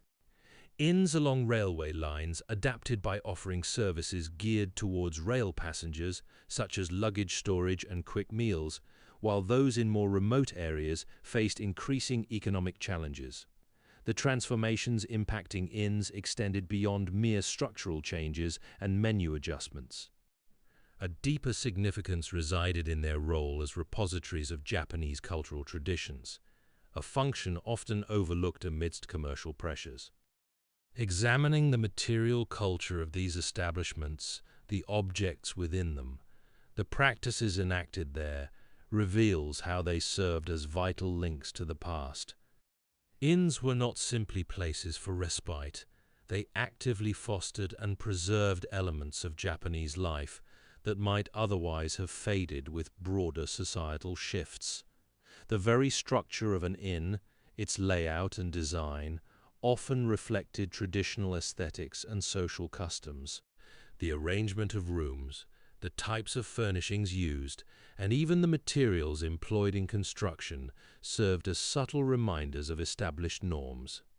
More importantly, inns provided a space where language itself was maintained and transmitted. Travelers from different regions frequently converged within these spaces, creating a unique linguistic environment. Innkeepers, often acting as intermediaries, facilitated communication through translation and explanation, ensuring that regional dialects and expressions were not lost but rather shared and understood across broader populations. This fostered a sense of collective identity amidst geographic diversity. Furthermore, inns served as venues for the performance and preservation of customary practices. Travelers frequently brought with them traditions from their home regions. Songs, dances, storytelling, and these performances often took place within the inn's communal spaces. The innkeeper's family might participate or encourage such displays, creating an environment where cultural heritage was actively celebrated and passed down to younger generations. These interactions helped shape a shared understanding of Japanese values and beliefs, reinforcing social cohesion among disparate groups. Beyond verbal exchange and performance, inns also served as repositories of practical knowledge vital to daily life. Innkeepers often possessed a working understanding of diverse crafts and skills necessary for maintaining their establishments. Carpentry, cooking, textiles, and these abilities were frequently imparted to travelers seeking temporary employment or simply eager to learn new techniques. The transmission of culinary traditions is particularly noteworthy. Inns developed regional specialties that reflected local ingredients and preferences, and recipes were shared amongst innkeepers through informal networks, contributing to the evolution and preservation of distinctive gastronomic heritage. Furthermore, the very objects within an inn, the tools used for repairs, the fabrics employed in bedding, the ceramics serving as tableware, represented a tangible connection to established production methods and artistic styles. These material possessions, though seemingly mundane, embodied cultural values and aesthetic preferences that were passed down through generations, reinforcing a sense of continuity with the past. The inns of medieval Japan were more than just places to rest. They functioned as vital nodes within a network that facilitated the exchange of information and ideas across the country. Travelers, often samurai or merchants, journeyed for trade, military service, or pilgrimage, and their movement brought them into contact with diverse communities. Inns, therefore, became informal spaces where travelers could learn about geography, history, and local customs, knowledge not always readily available through formal channels. The very structure of society encouraged this exchange. While a rigid class system existed, the constant flow of people meant that interactions between different social strata occurred within these establishments. Merchants might share stories with samurai about distant markets, while farmers seeking seasonal work could glean insights from travelers about agricultural techniques employed in other regions. The inns themselves served as repositories of practical knowledge. Conversations overheard amongst fellow guests often contained valuable information regarding safe routes, potential dangers along the road, or the best times to harvest particular crops. Furthermore, the innkeepers themselves, frequently possessing extensive local knowledge accumulated through years of service, were willing to share this wisdom with inquiring travelers, a necessity for maintaining a successful business and ensuring the safety of their guests. The Ashikaga school, founded in 1439 CE, demonstrated that formal education was expanding beyond aristocratic families and Buddhist monasteries, but inns offered an accessible alternative for those who could not attend such institutions. The innkeeper's willingness to share local knowledge also extended to practical advice regarding trade and agriculture, reflecting the interconnectedness of these activities within feudal society. Travelers often carried news of market fluctuations or new farming techniques from one region to another, and this information proved valuable for both merchants seeking profitable opportunities and farmers striving to improve their yields. For instance, a traveler returning from the northern provinces might describe a particularly effective method of rice cultivation adapted to colder climates, which could then be adopted by farmers in similar regions further south. Similarly, reports on demand for specific goods in distant markets helped merchants adjust their trading strategies. The inns thus facilitated not only personal connections, but also the flow of economic information crucial for regional prosperity. While formal records of these exchanges are scarce, the persistence of localized agricultural practices and trade routes suggests a significant role played by this informal dissemination of knowledge. Furthermore, the very layout of many inns encouraged such interactions. Communal dining areas and shared spaces fostered conversation among travelers from diverse backgrounds, creating an environment conducive to the exchange of information. The inns of feudal Japan were more than just places to rest and refresh. They served as vital nodes within a network of information exchange. While formal channels of communication, such as imperial decrees or announcements from local lords, existed, news often traveled through less structured routes. Inns, frequented by merchants, pilgrims, messengers, and itinerant laborers, became crucial points where these informal currents converged. The very nature of travel in the era, reliance on foot, animal transport, and waterways, meant that travelers were exposed to a wide range of experiences and perspectives across different regions. Upon arrival at an inn, they brought with them stories and observations gathered along their journeys. The communal spaces within inns actively encouraged this exchange. Shared dining areas fostered conversation between individuals from disparate backgrounds. A farmer returning from market might converse with a samurai on assignment or a Buddhist monk traveling to a distant temple. These interactions provided opportunities for the dissemination of news concerning political developments, fluctuations in trade, and shifts in social customs. The content shared wasn't necessarily formal pronouncements. Rather, it consisted of rumors, anecdotes, observations about local conditions, and personal accounts of events witnessed firsthand. While these reports were often filtered through individual biases and prone to exaggeration, they nonetheless contributed to a broader understanding of the state of the realm. Inns, therefore, functioned as informal news hubs, playing a significant role in shaping perceptions and influencing decisions at both local and regional levels. The reliability of information disseminated through inns varied considerably. While some travelers might have possessed first-hand knowledge gained from direct experience, others relayed second-hand accounts filtered through multiple sources. The inn environment itself could contribute to distortions. Rumors often amplified as they passed from person to person, and embellishments were common. Furthermore, the political climate influenced what was openly discussed.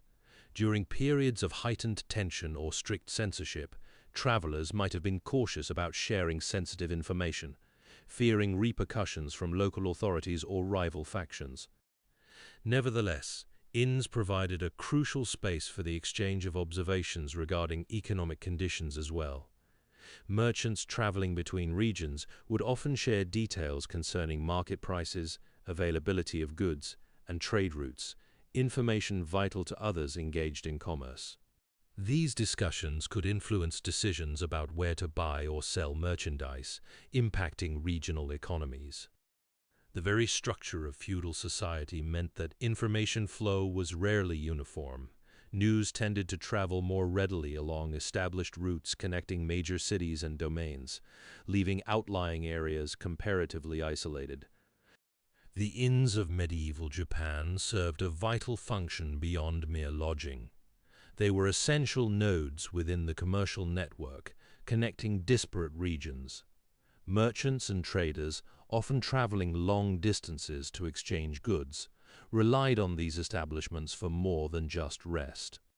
The structure of feudal society meant that travel was not always easy or safe, but inns provided a degree of security and facilitated crucial business activities. Markets developed in towns from the 14th century CE, allowing merchants to journey between regions with surplus goods. These journeys required careful planning regarding storage and negotiation opportunities. Inns frequently offered secure spaces for merchants to store their wares temporarily, protecting them from theft or damage, particularly important for valuable commodities like textiles or spices. Furthermore, inns became informal marketplaces where traders could meet, assess market conditions, and negotiate prices. Discussions about regional demand, availability of goods, and trade routes were common occurrences within these spaces. Merchants traveling between regions would often share details concerning market prices, information vital to others engaged in commerce. These discussions influenced decisions about buying or selling merchandise, impacting regional economies. The inns also facilitated a degree of standardization within trade practices. While regional customs and currencies varied, innkeepers often acted as intermediaries, accepting goods or payments in diverse forms and facilitating exchange between merchants with differing needs. This helped smooth transactions. Innkeepers sometimes provided short-term credit or safe custody for valuables, allowing merchants to defer payments or secure funds for future purchases. The security offered by these establishments fostered a greater willingness among traders to engage in larger transactions and explore new markets. Inns became places where reputations could be built. An innkeeper known for honesty attracted more business, while dishonesty risked losing the trust of the commercial community. The inn's role extended beyond lodging. They served as vital nodes connecting disparate regions and fostering economic interaction. Markets developed so that most towns had a weekly or thrice-monthly one when merchants traveled around their particular regions and farmers sold surplus goods. These markets often occurred near established inns, creating convenient hubs for both trade and accommodation. The inns discussed previously served as vital hubs for commerce and regional connection. Beyond their role in facilitating trade, these establishments developed a unique relationship with the samurai class, the warrior elite of feudal Japan. This interaction was shaped by mutual expectations regarding security, service, and ultimately, symbolic significance within samurai culture. Samurai, bound by a strict code of conduct known as Bushido, frequently traveled throughout the countryside on official duties or personal journeys. Inns provided essential lodging for these warriors, but the relationship extended beyond simple accommodation. Innkeepers understood that catering to the needs of samurai was crucial not only for financial gain, but also for reputation and safety. A well-regarded inn could earn prestige by demonstrating respect and providing exceptional service to these powerful figures. The expectation of security was paramount. Samurai often traveled with retainers, and inns were expected to provide a safe environment for both the warriors themselves and their entourages. This meant secure storage for weapons, guarded entrances, and discreet handling of potentially sensitive situations. Innkeepers also recognized that failing to ensure samurai safety could have severe consequences, ranging from financial penalties to outright violence. The quality of service extended beyond mere hospitality. It encompassed a degree of deference and understanding of the samurai's position within the social hierarchy. Beyond ensuring physical safety, innkeepers also understood that samurai valued displays of respect and adherence to social protocols. This extended to subtle gestures such as providing designated seating areas for warriors and their retinues, offering preferred cuts of meat or specific types of sake, and demonstrating a general awareness of rank and status within the group.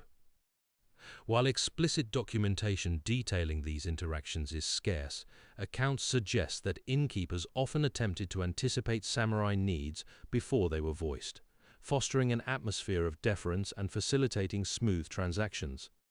The inns themselves became symbolic spaces reflecting this dynamic. Their architecture and decor sometimes incorporated elements intended to appeal to a warrior's sensibilities: sturdy construction, visible weaponry displays, though likely controlled, and layouts that allowed for easy observation of the surroundings. These features reinforced the inn's role as a place where order and control were maintained, aligning with the samurai ideal of upholding social harmony through strength and discipline.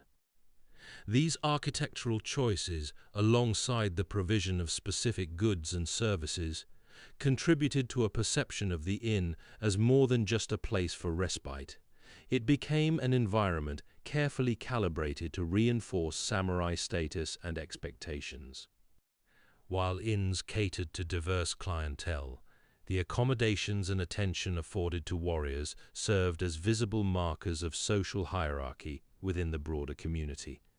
The presence of samurai also influenced the layout and security measures of many establishments, further solidifying their symbolic role as spaces where order and deference were paramount. The inns that dotted the landscape of feudal Japan served purposes beyond simply providing shelter and sustenance. While warriors, merchants, and travelers of all kinds sought respite within their walls, a significant portion of inn patronage came from religious pilgrims journeying to sacred sites. These journeys were often deeply meaningful experiences, imbued with spiritual significance and communal ritual. The inns became integral components of these pilgrimages, offering not just physical comfort, but also contributing to the overall atmosphere of devotion.